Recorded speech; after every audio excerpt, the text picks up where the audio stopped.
Okay, so we're in Bluehost now and we're going to install WordPress the easy way, the one-click way, which is not the way I recommend, but if you want to do it like this, it's perfectly fine.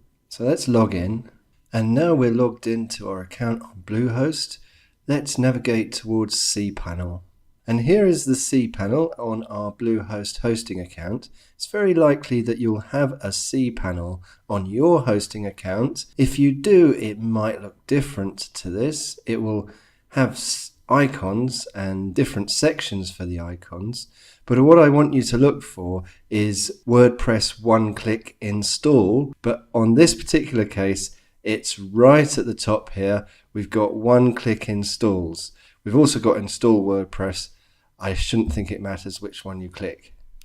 Okay, so we've gone into one-click installs, and here you can see you can install all sorts of content management systems, not just WordPress. But we're going to click on WordPress, and version 4.5 is the most recent. You're offered services that will cost you money to do it, but of course we're not going to do that. We're going to install for free here. Now you have to select the domain you want to install WordPress on, and obviously that will depend on the domains that you have pointing to the hosting account you have. You have an option to put that into a directory, so you could put it into yourdomain.com/blog if you wanted to, but we're going to leave that blank because we're going to install WordPress on the domain, so WordPress does everything when you arrive at that homepage on the domain. Okay, so we've checked the domain, everything's all ready to go. We've read the terms and conditions. I'm going to check show advanced options there. Now here you don't need to name this here at the moment. You can if you want, but you'll be able to change that in the WordPress settings anyway. Now this username and password, they've generated the username of the Gmail. I would advise you very definitely to change that into something that only you would remember. And there's the password. This information, the username and password, is incredibly important. This is some information that you don't want anyone getting their hands on, and the password and the username should be very difficult to remember. I'm showing you these because I am going to delete this install after I've finished installing it and start again. If you see the admin username and password, then you must take a copy of them. So I've copied those and install now. Now it says the install is underway there, and along goes that green progress bar, and it really shouldn't take too long. They're trying to sell you themes here. I would ignore all of that because we'll be showing you how to add your themes and how to use free themes later on in the course. And now it's saying the install is complete. So here is the website that we installed WordPress on, and remember we had a Bluehost holding page. Let's refresh, and it's actually installed a holding page. This is another reason why I don't like doing one-click installs. They install all sorts of stuff that you don't need. I'm going to Command or Control click on Admin Login, and this is logging into the back end. You can always log into the WordPress backend by adding wp login.php onto the end of your domain. You could also go wp-admin, but in the username and password we're going to paste the username and password that we specified just before we did the one-click install. We've just pasted them in. Let's log in, and this is the back end of the WordPress website, and all WordPress websites will look similar to this.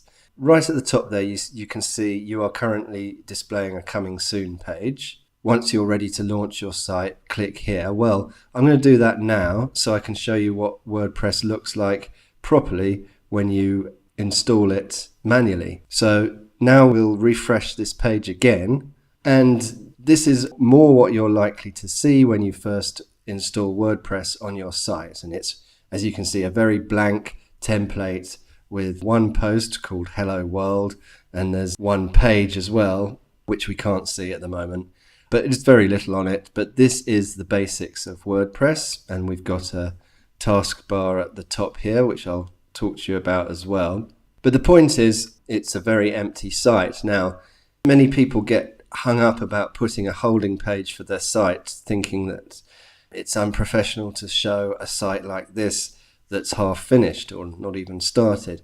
I disagree, because the point of websites is that nobody will ever come to this website until it starts to have some decent content on it.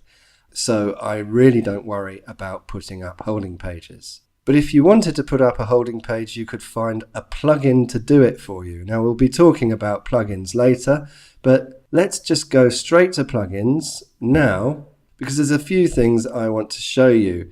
First, let me explain what a plugin is. A plugin is another piece of software that somebody has written to add functionality to WordPress. And WordPress has tens or hundreds of thousands, maybe even millions of plugins that people have written. Most of them are free to use, and some of them are incredibly helpful, and some of them you have to pay to use. But the two plugins that come with WordPress are only the top two. Akismet, which protects you against spam, and Hello Dolly, which actually doesn't do anything particularly useful. It just generates some lyrics from a famous song sung by Louis Armstrong on the back end. But then the creators of WordPress were big jazz fans. However, the next two plugins you see, these are two plugins that Bluehost has added. One is Mojo Marketplace, which is something that will get you to buy widgets and themes and plugins, which you don't really need. You can quite easily make your mind up on that sort of thing yourself by Googling them or going to the WordPress site where you'll find plugins and themes. And Jetpack by WordPress.com, which is a very powerful plugin and a very useful plugin, but it also might make your site work slower because it's very memory intensive. So I'm going to get rid of those two by selecting them both with the checkboxes to the left there. And you can't delete an activated plugin, so you'll have to deactivate them first. And now you see they're deactivated. They've got a sort of white background instead of the blue background. And now we're going to delete the plugins. So if you did want to install WordPress with one click, I would advise you to delete extra plugins that are added with it.